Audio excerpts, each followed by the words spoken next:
keeping that. Oh, no. That's definitely going... this is the first time I'm ever going to do a pre-roll. And that is what's going to go in the pre-roll.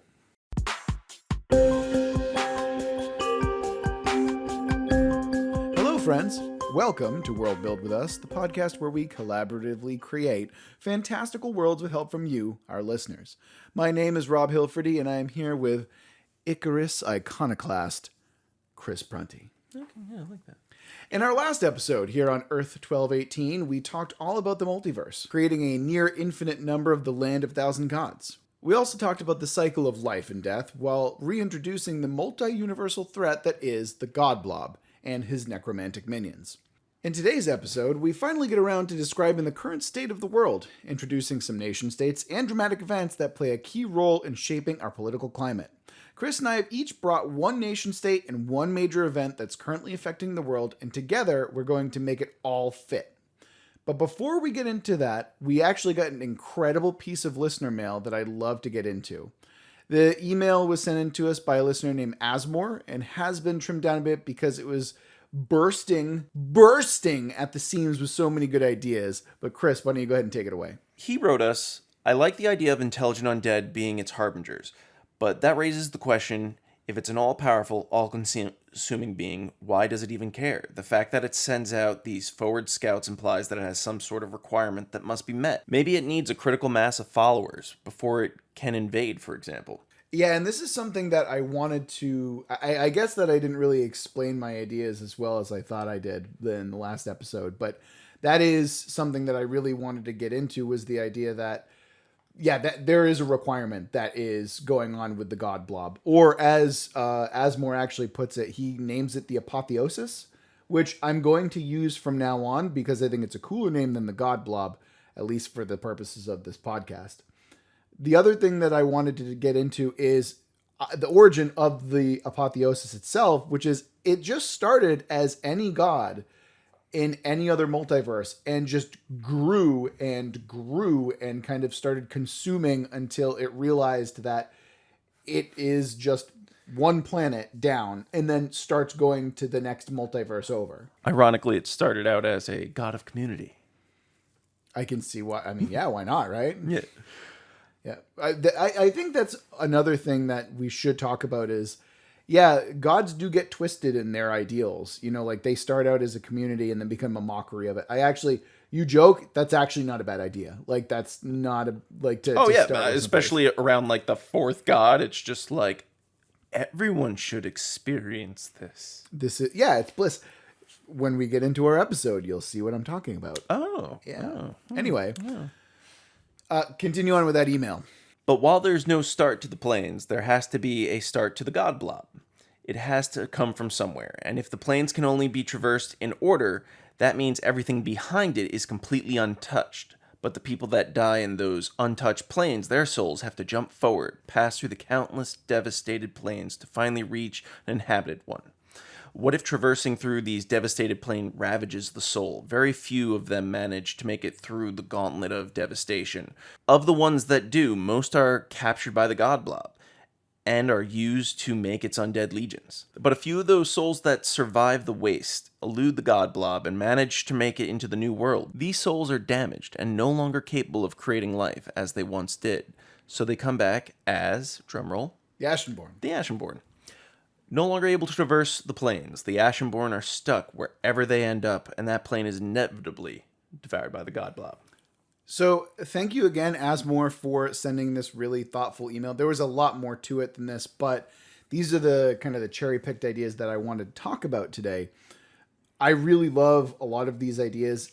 I love the idea that the Ashenborn are essentially just as they kind of cycle through, they are ravaged by the devastation of the Apotheosis.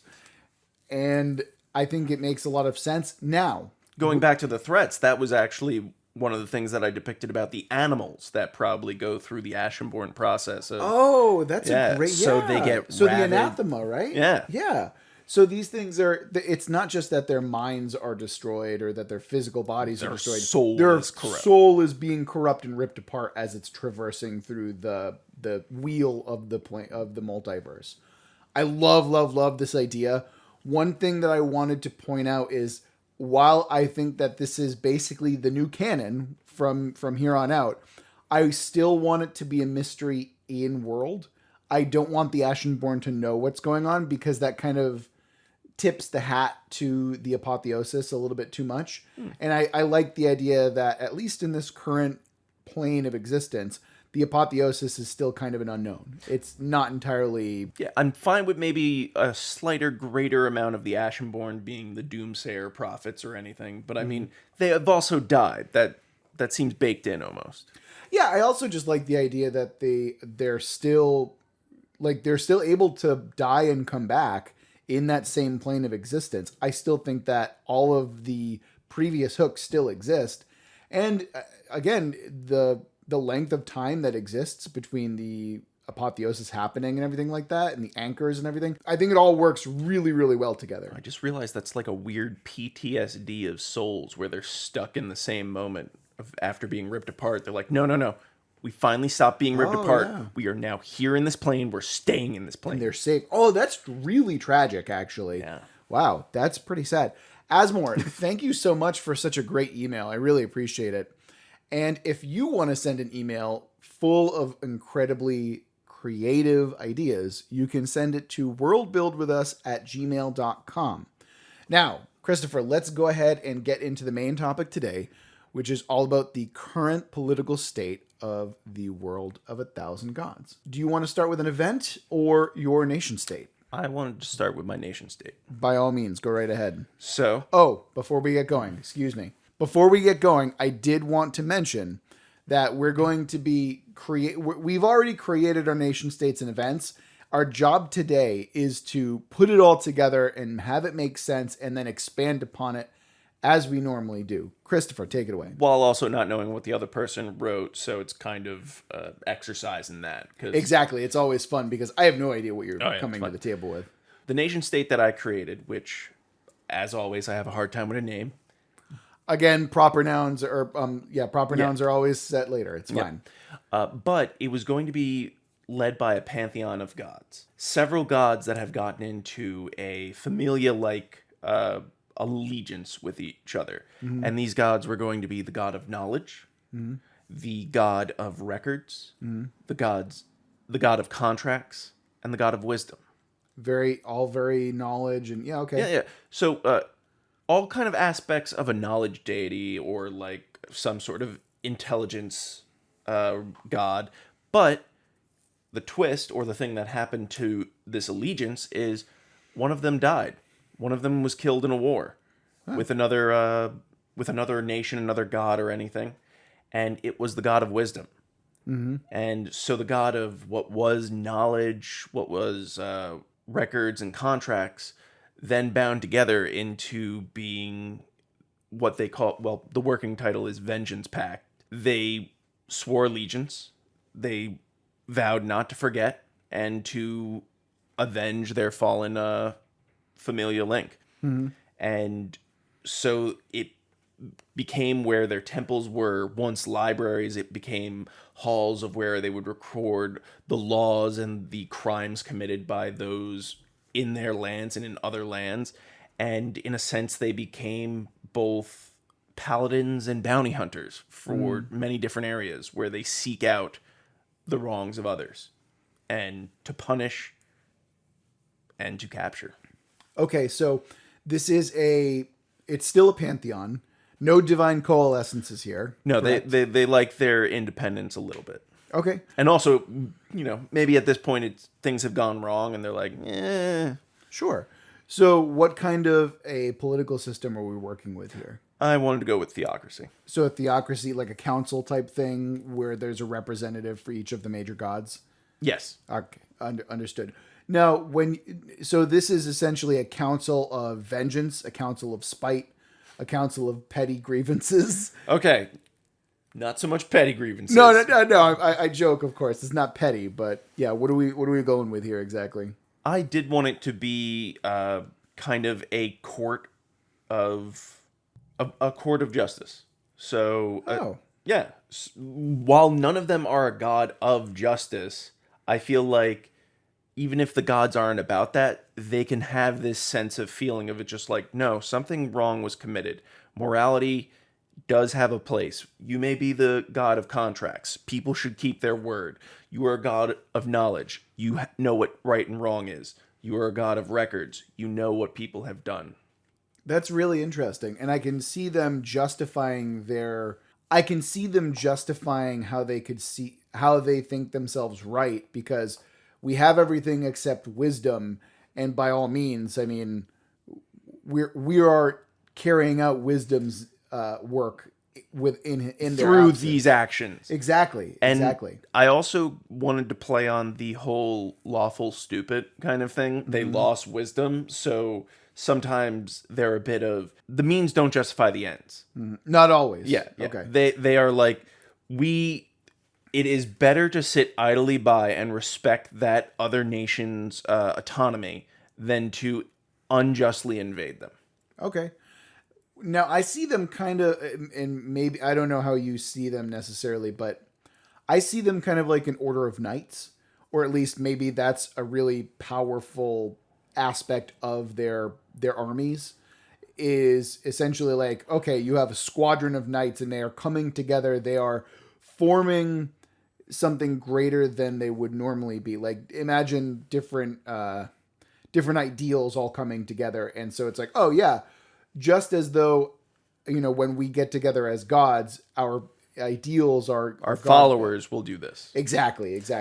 In a way, I also saw them both of what they could export and do to other nations. Maybe other nations also rely on them. It's just like, oh, you want to come in and open up a precinct in our city? By all means, that sounds great. You will follow our laws, though, correct? And they're like, yes, we respect your laws. Interesting.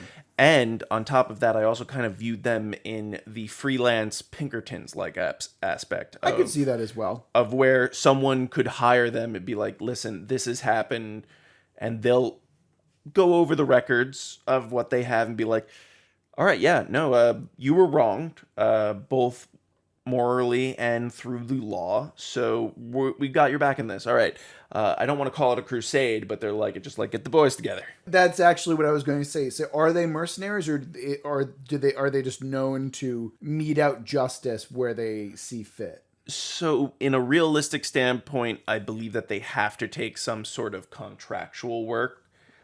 But I think it depends on the cause and the means of who they are. Like, if they hear about some sort of horrible injustice in the world, I think that they would take it upon themselves. At the same time, if some king or some political leader was just like, I've been wronged, it was just like, all right, that sounds great. Yeah, we could probably do that for 1,000 gold because you can afford to amass your own army. So we're more about helping those who can't help themselves. Interesting. So they're mercenaries for those who can pay, but they also do pro bono work, is what you're saying? Yeah, it pay what you can kind of setup for them. Okay. So we're going to drive through RPG and we're paying $0. It's the humble bundle. You don't have to pay the minimum. This episode brought to you by Humble Bundle. No, please give us free things. Actually, that'd be pretty cool. Yes, don't ruin this. Yeah, I mean, yeah, I'll take a free. No, yeah. Pay what you want for this +5 greatsword. Ooh. Oh, that man's entire fortune took to build that. The blood of demons had to be cleansed upon the blade. Cool, dollar minimum. All right. So what do you perceive their role in the world to be exactly?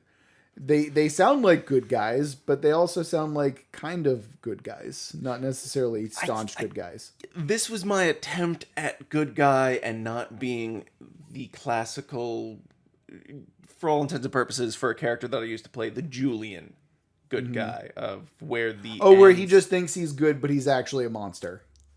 I have no idea what you're referring to. Yeah, exactly. Okay. All right. So, but yes, I see them as good people.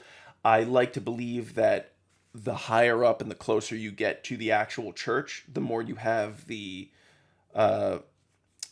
what do you call it in the military or in a company? Not like a company man, but a career soldier or a career priest. Okay. Where they believe in what they're doing, but then there's someone who is a mercenary and they're like, I get food, I get a bed. You know what? Yeah, I'm going to do this.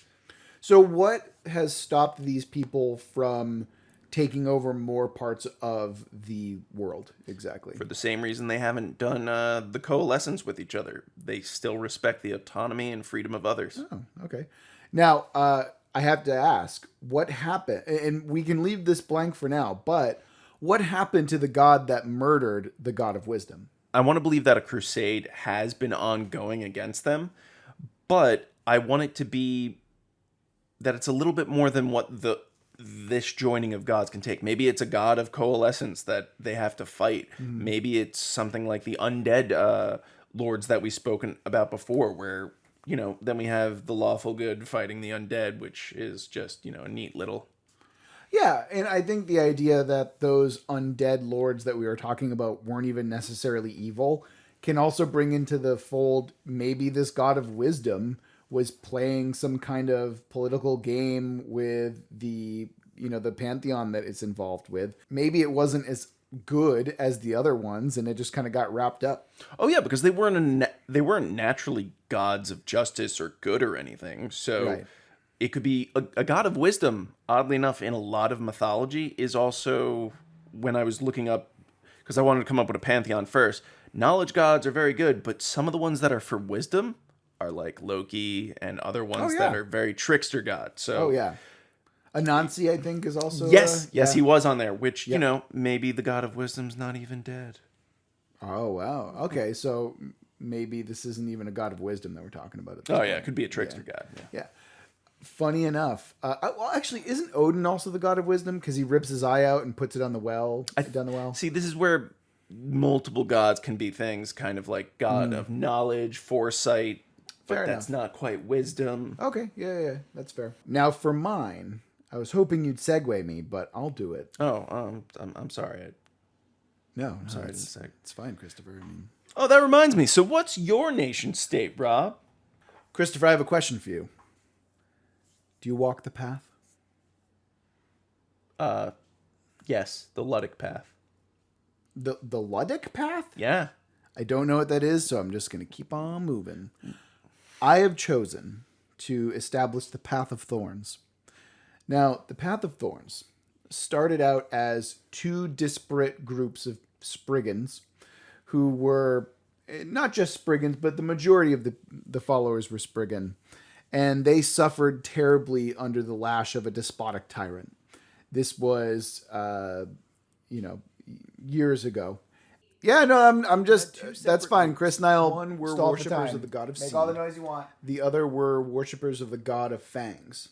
And they came together understanding that where the god of fangs had ferocity but lacked purpose, the god of seed had knowledge and wisdom but lacked any kind of edge. So they decided that the best way to throw off the yoke of this evil, tyrannical dictator was divine coalescence. And thus, you have the Path of Thorns. Not necessarily an individual deity, but rather kind of like more of a principle, more of a set of ideals more than anything else.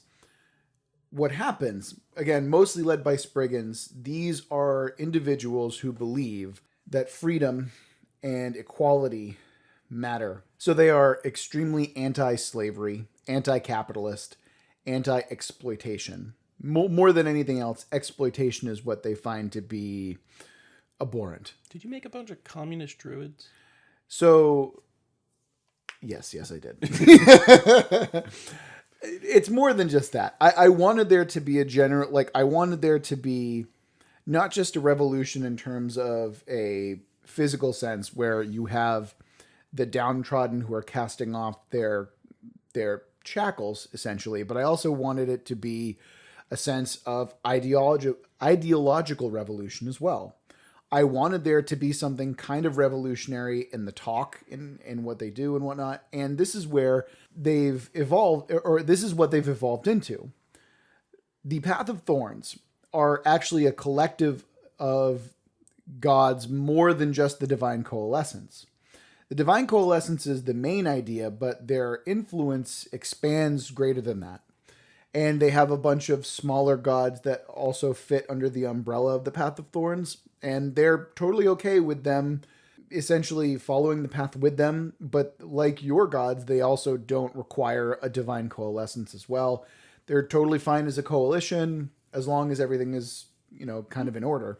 They believe in equality, and they believe in living with the earth naturally, without exploiting the land, without exploiting resources, and without exploiting the people.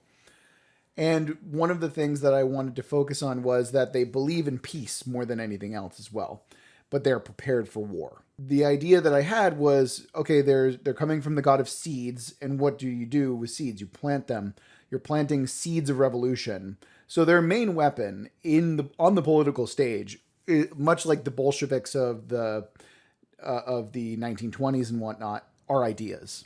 So what they do, they send out agents, really charismatic agents that kind of start to sow sedition and rebellion, and basically they don't even have to do much. It's like, hey, look, we believe that you should be equal. We believe that you shouldn't be exploited, and look at the situation you're in. They're essentially just holding up a mirror to the society and letting people kind of make decisions for themselves. Okay, so you can't have groups larger than 10 start to congregate. If anyone starts passing out Path of Thorns material, you have to report it to your manager. Listen. Oh, yeah. The benefits that you have of not being the dues of joining the Path of Thorns are not worth it. Exactly.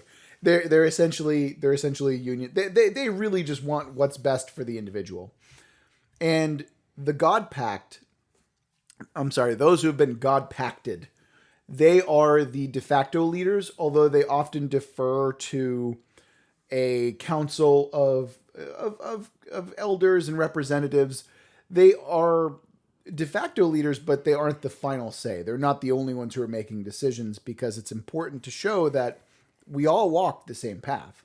We are all on that path together. And what they do, it is I combine the two ideas that I had, where they are able to grow plant life rapidly and at the same time make it as strong as metal. Oh. So you can have all of these incredibly impossible cities that are essentially made out of trees, and they are just as strong as skyscrapers and just as strong as city walls that, otherwise. I'm not sure entirely if they're going to be fireproof, but I like the idea that you have massive tree cities without elves, because fuck elves. I think we can both agree with that. Yeah, I do have a love-hate relationship with elves. But I do like the tree ships in Hyperion. I don't know. I've never read Hyperion. It's you should. That's pretty much the takeaway. Okay, yeah, I'll get on that. Yeah.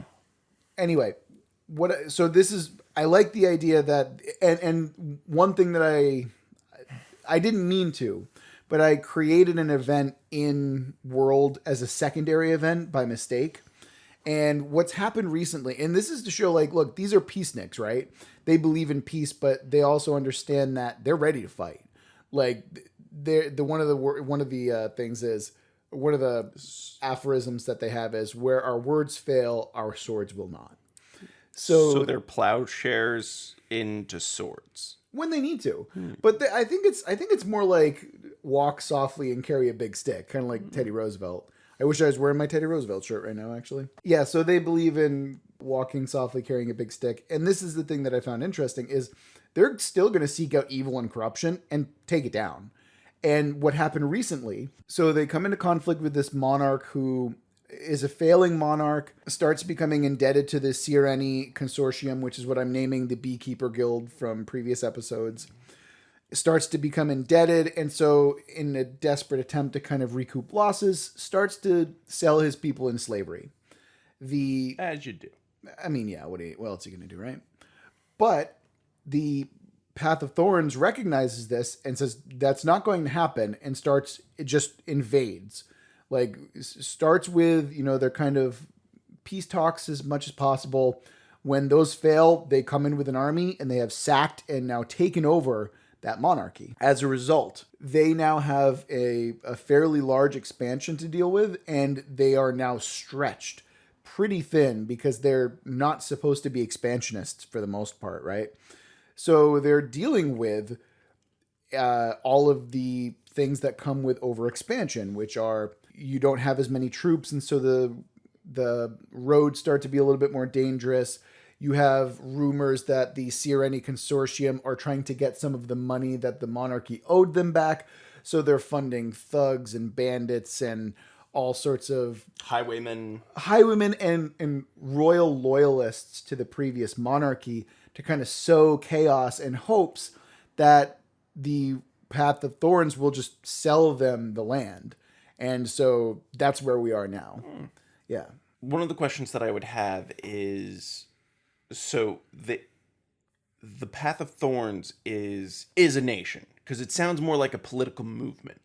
Yes. Ironically, grassroots. I didn't even mean that one. I didn't even mean that one, I swear. Yes, that's the idea that I had, is that it's kind of nebulous. It is a nation. It's a large nation state, but it is also more of an ideal rather than a set of gods. Okay, so the other thing would be, do they have like cells in other cities? Do they work in secrecy, or do they work out in the open? Like, yes, it depends. Yes. Well, yeah, because they're not dumb. They're not going to be going out and being like, hey, I know that we're in the land of tyranny. Like, literally, the god of tyranny is right over there. But what if we didn't? Yeah, no, they're not dumb. They're not going to be going out and doing that. So some of their cells will be secret. Some will be out in the open, and it's all a matter of like, look, everyone walks the path. Everyone is here with us. And the other thing is that I kind of want to get into, one of their other slogans was, "We serve no lords, just one another." So that's the idea behind it. More than anything else, is that it's a populist. I'm not going to say communist, but I mean, you're taking care of one of the biggest problems. You don't got to worry about food. Yes and no, because when I say plants, I don't necessarily mean food. I wanted it to be... Can they change all plants? Because then that's a question. Like, I think we'll have to shelve that for now. Okay. Yeah, because also it's not like they get to pick. They get rapid growth or strength. Oh, it's so both. you get like a corn on the cob that breaks teeth. It's a spear of corn on the cob, a literal spear. I get like a Monster Hunter feel of that. Just like, what are you eating there? Corn. Yeah. Oh man. I'm forging my corn. Actually, that'd be amazing. Oh my goodness. Yeah. Okay. No, we're not doing that. But I love the idea. But the idea is like, imagine what that would mean, though, right? Like having. Oh, I'm God. sorry. I'm just picturing a blacksmith like working over a pot of beans. And like, what do you have there? Just like, I'm forging a sword. And he pours it into the mold and it cools. Oh, see, I would imagine that beans are just like shotgun bullets, essentially, right? Right. So the idea that I had is, I mean, imagine that you're chasing a god pact from them and he hits like a tree, right? And now all of those leaves are razor sharp. And you don't recognize it. And you just think you're running into a tree and then you just get chopped the fuck up. Stuff like that. It's terrifying. Isn't it? Of a razor sharp leaves. Yes, exactly. Razor leaf, if you will. Yeah. So those are the ideas. And yes, I modeled some of it after the idea of 1920s era Bolshevism, but mostly just the concept of it. I love the concept of a radical idea that terrifies the norm. So who are the leaders in this? Is it the gods or is it the people? It's the God Pact. So the God Pacted are de facto leaders. They essentially walk the path to the point where they ascend to the God Pacted level, and then they are spiritual leaders at that point. Okay. They're not necessarily political leaders, but most of them act that way. And they're all, for the most part, tremendously charismatic. Is there anyone who stands out as like a leader? Yeah. Like a Karl Marx or something like that? Yeah. Not currently. Or Lenin, because... Yeah, I mean, we all got... Or Trotsky even. Yeah. Not yet. I didn't want to go that far because I wanted to leave some gaps for eventual, like world building stuff. Okay. Yeah. I think that if we were to focus a little bit more on the Path of Thorns, then we have to talk about it. But okay, I got you. That's one of the things that about world building that I do like the generalized world building, and I'm fine with making the little minutia of everything, but there comes a point of where you start being like a little bit of Stanley Kubrick, and you're like, I need to name what the name of this insect is in this city, Right. every blade of grass, every frame of painting. Yeah, exactly. And in certain cases, I think that's It can be very good, but it's also where just like, are you still building that world? It was just like, yeah, it's my life's work. I'm still working on the blacksmith's son. Now I've got a really good base story for him. He's got a stutter, a lame leg, and he's in love with a cow, but we've got, we're not going into that level of detail yet. I think that for where we are now, broad strokes are fine, and then we can kind of zoom in as we need to. Side note. If Goofy was a dog, why was he married to a cow? Clarabell? Yeah. I don't know. How and why did Clarabell die after they had Max? God, I never questioned that. Yeah, and there's no pictures of her anywhere. That's actually really true, yeah, isn't it? And they could have. It was already... You know what? No. I bet that they probably removed Clarabell because they didn't want to be like, well, yeah. Okay, we're getting way off topic here. Anyway, if you want to talk to us more about Clarabell Rule 34, let us know in the comments. Please, God, no. All right, let's get into events. Chris, what event did you have for us today? So my event was not quite a threat either. It's just something that people have been noticing. I like that we have touched on lightly the exodus of people who are going to this new world area. Mm-hmm. I wanted to denote something that's been happening with people who are coming back, exports from the area. And I wanted... From the New World. From the New World, yes. To go on. And I wanted it to be somewhat of a blight. Like, what kind of a blight are we working with here? So that is where I've gotten... Where I want, like, certain agricultural things have been affected, and I wanted it to be one of the more basic things like wheat. Okay. Because I feel like wheat, you got your bread, it's a foundation of like most foodstuffs. Sure. So what is going on with the bread exactly? So just potato ass famine style. Things are dying, and I wanted to put one of the terrifying things of it is it seems to be somewhat immune to divine intervention. Sure. So you're talking about a demon seed, literally. Yeah. No, but you're talking about a seed. Let's say that the people coming back from the New World, they're coming back with agriculture, and they're trying to breed it in the soil, and then essentially it leaks into the soil and starts killing all sorts of plant life. Yeah. An invasive species from another land. Yeah. I kind of wanted it to be also nebulous in the fact that since not many people really know about microbiology or perhaps even like fungal spores or anything, that people are just like, oh God, it's a blight from the new land. Gods were right. We shouldn't have gone there. And it creates a weird kind of social stigma of people who are going, people who are coming back.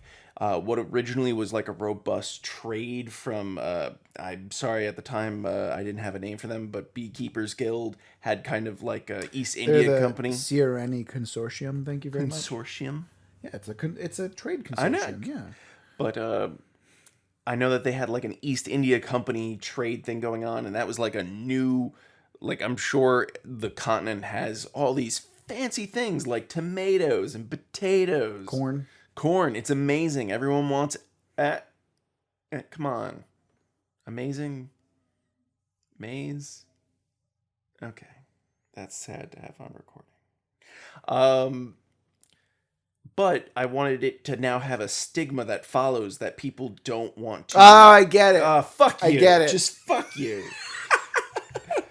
The stigma that now follows it, that while these goods have this high price and they are coming in, people are now like doing the signs of many different kinds of crosses and stars of David's when they see them. And I imagine that there's probably cities who have just outright banned the sale of goods from the New World, so to speak. Oh yeah, and I want to see that maybe some of the more knowledge or tech-based ones, they're looking into it and they're like, oh no, there's nothing to fear. And then some of them are just like, are you kidding? New World wheat That pollutes the humus. Right, and I'm sure that there is some god of horticulture somewhere who's like, I'm in the New World. I don't know what you're talking about right now.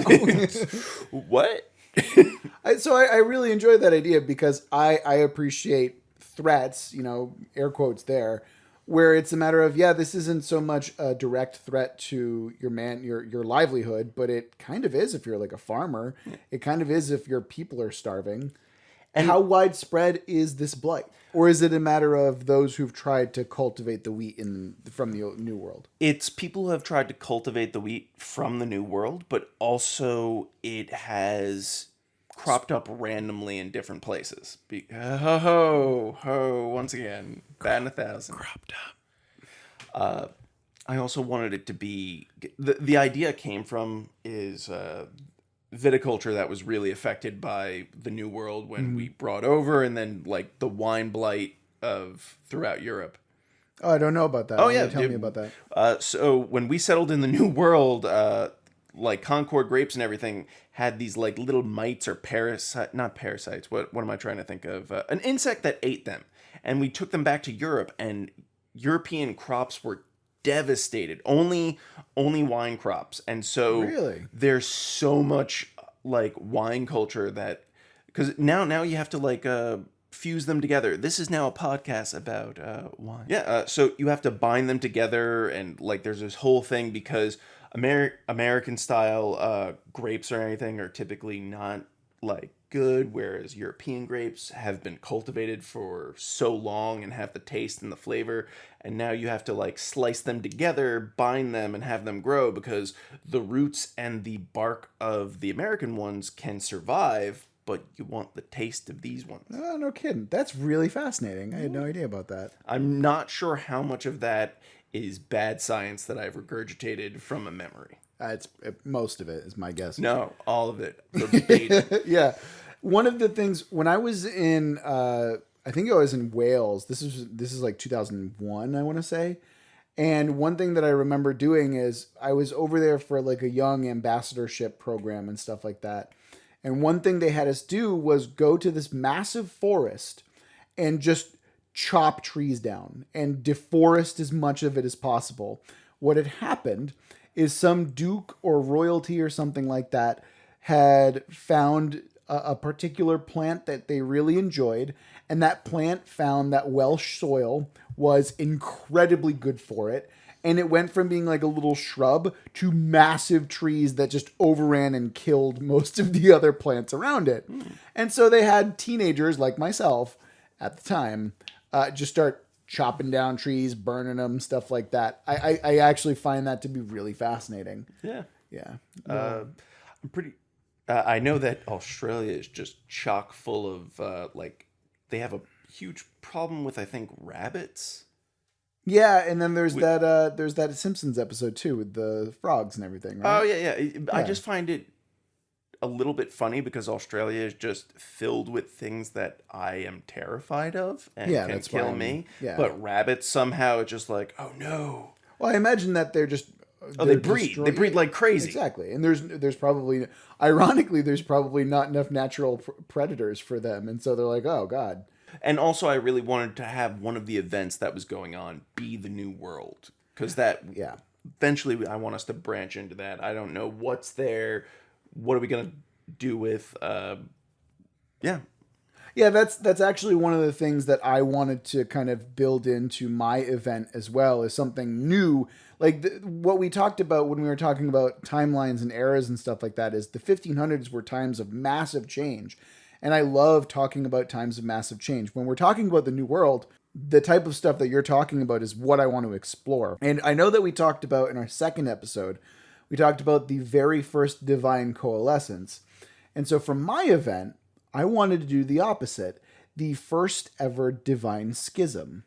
Oh. Yes, there is a divine coalescence that broke apart and didn't revert to the original gods that they were, but two entirely separate gods, new ones. Oh. Yes. And I didn't really think about it too much because I want there to be a lot of mystery surrounding it. I don't want there to be any information on how or why it happened, But what I do want there to be a lot of information on is the fallout.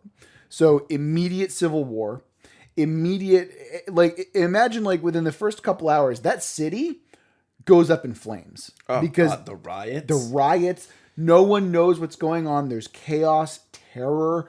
That's the kind of thing that I'm trying to avoid. There's a mix of people who are saying God's dead, God's not dead, my God beat your God, Exactly. fuck your God. Why did your God leave? What happened to this new God? All sorts of stuff like that. I worship the new one. Now, that's just that city.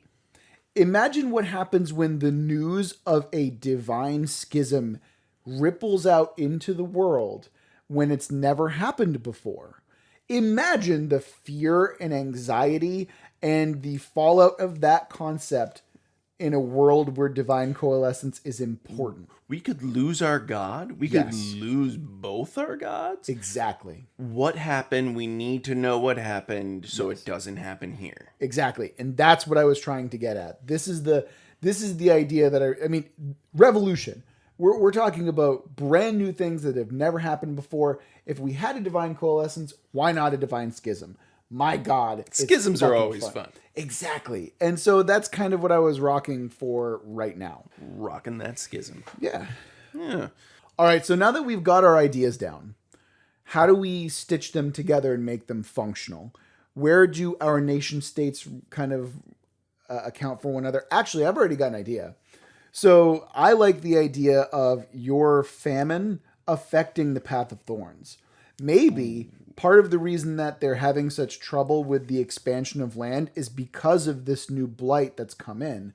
And if you want to talk about that, it's kind of resistant to divine ability and whatnot that you're talking about. Why not have it be, oh, well, we can't make this grow and we can't harden it. So, but it's just purely invasive, you know? So the God Pact are now a little bit nervous because they don't understand how and why their God Pact doesn't necessarily work. I'm supposed to have command over this. This is my thing. Exactly. Plus, I like the idea that, I mean, I already had the idea of strife due to massive expansion and a famine, or at least a partial famine, adding to that is brilliant, I think. And not only that, I mean, if you wanted to bring in the Siereni Consortium to it, I can also see them being behind the whole thing in the first place. Like nefariously behind it? I mean, maybe... Ooh, wait, no. I could see how that could work in a weird, like, Monsanto-like way of where the exports that from the New World, which are resilient against this thing, are now the food that people are relying on. Oh, God, yeah. And not only that, if we were talking about the New World kind of being an area where people went as a refuge from gods as they know them, then why wouldn't the Siereni Consortium, who don't rely on gods, why wouldn't they want to be behind this whole idea? Yeah, I think this totally works in this sense. How do we get more control in the old world? Destroy the old world. Yeah. And upon its ruin we shall build a foundation. Absolutely. So where does the Path of Thorns and your nation state fit in exactly? Let's talk about that a little bit. So I feel like the fact that the Path of Thorns is kind of out for the little guy looking to do some good, I feel like though the Path of Thorn could be like extremist cells. How do you figure? So you were mentioning that like my guys are about justice and respecting the laws of others. Yours seemed where they were willing to be the invasive species in another country, and where they're like, no, tyranny must fall. Whereas I really like the fact that mine were just like, it's not our place to say. We can't control what others do. We'll help guard the refugees coming in from this war-torn country, but we're not going to go in there and stop anything. Right. Yeah, you guys are the worst. Wow. Yeah. Wow. I mean, if you have the power to do something and you don't, why bother? You know I'm what? sorry, I'm speaking for the Path of Thorns. I apologize. Wow. This is how I imagined this would go, by the way. But that's how they would interact with each other. Vaguely antagonistic. Like 4 or 5 people would be like, you know, he's right. We should have to act out. And that's where the ends do justify the means, because I wanted the devout people, the people who are in the head are just like, no, that's not what God wants. And they were like, no, didn't you see that they attacked our soldiers? And we're like, all right, well, then we do have to act. Meanwhile, total false flag operation. Okay, I like the fact that we kind of are on the same side in a lot of things, but at the same time, we look at each other and we're like, I look at you. Well, the Path of Thorns looks at your knightly order, and you're like, you're not doing enough. You have all this power, and you do nothing with it. You squander it for what? For titles? For law? Wow. Yeah, go fuck yourself. hey, you got a contracts. Yo, sign on the bottom, go fuck yourself, huh? It's not just about doing right. It's about doing it right. Oh God, you're the worst. All right, so I love. I'm Superman. Path of Thorns is Batman. I mean, Batman's better anyway, so yeah, I'm cool with that. Which is weird because when I originally came up with my guys, I was worried about. You're not even Superman. You're Return of the Dark Knight Reagan version of Superman. Oh, fuck you. Yeah, that's exactly what you are. I originally, when I was envisioning these people, I was worried that they would be a little bit too much like Red Hood. Oh God, I'm not getting that vibe. No. Listen, I dialed it back because Red Hood style justice and everything, that's a little bit too close to my comfort zone of Julian. Fair enough. Yeah, I can see. Julian did nothing wrong. Oh God. All right. Okay, so we've got that we have an antagonistic kind of relationship between one another. How now? Let's go ahead and add in the other nation states that we've established already. How do they feel about the Handasa? Yeah, how do they feel about Handasa? How do they feel about the Kingdom of Feast and Famine? How do they feel about the Council of Liches? My nation state? Well, let's kind of work it in together. All right. I feel like the Council of Liches, we kind of put them as a bureaucratic thing, and I feel like they get lost in that, where they're like, all right, Sure. let's see it. All right, case 4058, after some research. So you guys are getting along just fine. Yeah. Yeah. Okay. Yeah. Because, they apparently in a law that was written 500 years ago with it. I like to believe that they started out in a hateful relationship, but the long view of the Liches were just like, oh, all we have to do is like write laws into what we're doing is okay. And then like through a war of their sovereignty. Through a slow war of a millennia of attrition, the Liches have just gotten to the point of where it's just like, no, we're cool, right? And they're just like, wait, yeah, I guess you're following the rules. This seems weird.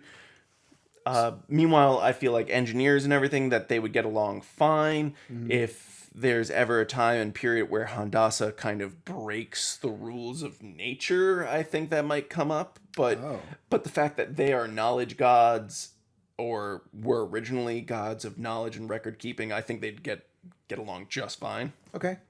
I think the god of feast and famine they would not get along with. I feel like the chaoticness and the fact that it was just like, no one deserves to be hungry. What are you guys doing? Why are you burning that piece of art? Oh, I just especially realized. Records. Like someone who has written a book, someone just like, hey, as a peacekeeping effort, we're going to give you Gabriel's Tales of the New World. Why are you burning it? Yeah. Oh man. And not only that, I can see how the Path of Thorns looks at the exploitation of those who are hungry and are immediately like incensed by the idea. Oh man. Yeah, okay, this is fun. I'm starting to see how it's all coming together. Do we have an alliance? Do the Path of Thorns and your Council of Law, do they have an alliance or no? I'm going to say no right off the bat. Yeah, I'm going to say no. Yeah. I'm not sure. I'm trying to think of one that you will remember or will know of, but I feel like a lot of the fiction I like, my guys are the Federation. Yours is Section 13. This is going way over my head. I don't know nearly enough. Oh, damn it. Why? We're going to cut this. I'm sorry. I'm already seeing us cutting this. I'm going to think of something you know. Name a sci-fi thing or fantasy or something. Ah, damn it. Lord of the Rings. I hate you, and That's I a know fantasy. that you will not get it. You will not get. That's a fantasy. Fine, I'll do the equivalent of. Don't worry, this is all getting cut. Fuck you. Okay, for a moment, imagine that you're Gondor, I'm Rohan, but you also happen to be Boromir. The Path of Thorns is Boromir. Do you get the reference I'm making? I hate you. I hate you so. Why did you do this to me? So, Chris, I think that we've actually come up with a bunch of really good ideas. So, Chris, I think that what we've done today is create a really interesting state of the world. And what I think, because we're coming up on time, what I think we should focus on next time is kind of weaving in elements to make it more cohesive, to make it more to make it feel more alive. Because I feel like we have these staunch ideals here and there. Let's take the little tool, muddy it up a little bit, and make things feel like they're, I don't know, more cohesive. Because I feel like we're so staunchly, like we have strong borders here and strong borders here. Let's add a little bit to the history and make things a little bit more interesting. How do you Yeah, I would agree with that. And I believe also a recap. Yes, there is a recap episode coming at some point. I think that after next episode, I will probably do a full recap episode and allow people who are wanting to jump in at episode 11. You know, they don't have to go back and listen to 11 hours of it. They can just kind of listen to this one episode. And I think doing this periodically will also be important as well. And also, anyone, Asmore, Detlef, people who want to write it, please write us enough, and eventually we could do a fan mail episode where we could read your emails in entirety. Yeah, I mean, I imagine that eventually that might be a good Christmas episode if we have enough by then. I don't think we'll have enough by then, but who knows? Well, we might get lucky. Christmas episode. Yeah. So, Chris, what's the next homework we're going to be doing? Because I think that the next episode is pretty set in stone at this point. We want to make the world feel a bit more cohesive, a little bit more alive. Do we want to come up with another nation state and then kind of weave them in to make it feel a little bit better? I would say we should come up with another nation state, and I think we should have some of the nation states that we've already developed, some history of something that's happened between them. Okay. Even if, like, we could bring up, well, I don't want to plant seeds of ideas, but say, like, the failed ritual of 1242. So you want a little bit. So we want historical events now as well. Is what we're going for. Yeah, but I also feel like historical event can fall for treaties that broke through, wars that were fought, star-crossed lovers, all of that. I've already got a million ideas buzzing through my head, so I'm excited about this. Star-crossed lovers. No, actually, it's failed treaty mostly. Yeah, it's about a Spriggan and an Ashbourne that found love. It works. They find a way. I bet they do. But we won't find that way. We'll find another way. We'll follow the path of thorns. Oh my god. Anyway. Yeah, so next episode we'll come into it with more historical events with you want to do one nation each and then historical events? Yeah. Cool. Okay. So I think that that's a great point to transition out. We will see you next time. If you have any emails, comments, if you want to send us fan art, if you want to send us dick pics, you can email us at worldbuildwithus@gmail.com. I was really worried you were going to follow that dick pic thing with my personal email. Yeah, if you want Chris's personal email to send him dick pics, just DM me. Why is it my work email? I do know your work email as well, so that would be helpful. Anyway, if you honestly want to give us a random god idea, I'm gonna throw shit at a dartboard to come up with the god. Yeah, I mean, any idea? I mean, Asmore, you've set a great precedent here with introducing new lore that we're going to be integrating into the world, and this is eventually what I want the podcast to become: is where we start to take ideas more and more from our listeners and integrating them into the world as best we can. Yeah. And we'll be doing that next time on World Build with us. And until then, we love you very much. And we'll see you then. Still just kind of like you. Good night. Or good morning. Have a great day.